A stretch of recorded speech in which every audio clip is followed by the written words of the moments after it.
suna kare annabi ne a yanzu don su jawo hankalinku zuwa ku so su ku ƙaunace su, amma ba ainihin don suna kishin annabi Muhammadu ba. Ja nake a nan garin ba haka ake ba kwanan nan, wanda ake zargi akan hanyar kare annabi aka yi kasafi aka ce kuma shine mai cutar annabi, kuma yanzu an da ana cewa ai abin da aka yi ba haka bane, za a dan gyara da za ka ana adawa da sunan a sako annabi cikin adawar, ka cutar da abokin gaban ka kai maka hariya ka ce ya taɓa annabi.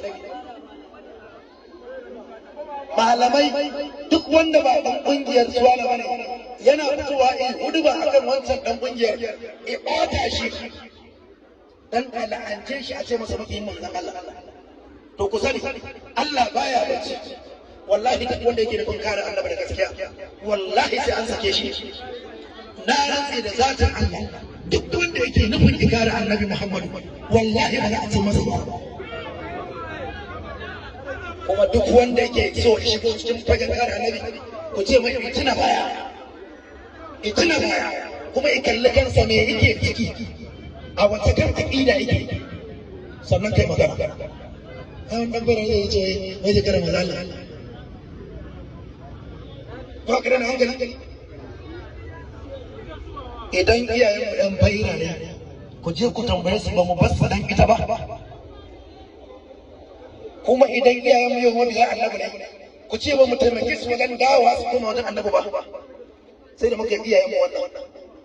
An garan bawo ne ka azo a ce muna tara mutane ne kawai mu zo faɗa abin da ke akwai. To tun daga uwan mu da ta haife mu sai da muka yi wannan aikin ga mu gama. In kina kallon wani a mutumin kirki me yasa ya ce wa annabi kaza, har sai da ta gamsu makiyin annabi ne sannan muka daga kafa muka ce sai an jima sai mun dawo. Ta ce Allah ya tsare mana kai, na ce amin. Billahi Ali baka san da har hoto take sawa na wannan dauda. To haka ake yi, amma yanzu zai yi ka bata hoton da garba ta tsine maka billahi da bakin ta mai albarka sai ta tsine maka yi. Na ka kowa duk wanda yi maka magana akan cewa yau annabi zai kare ka ce dan Allah ne kai a baya, a bayan da baka nan ne baka duniya ne, bayan kuma da kai aka ba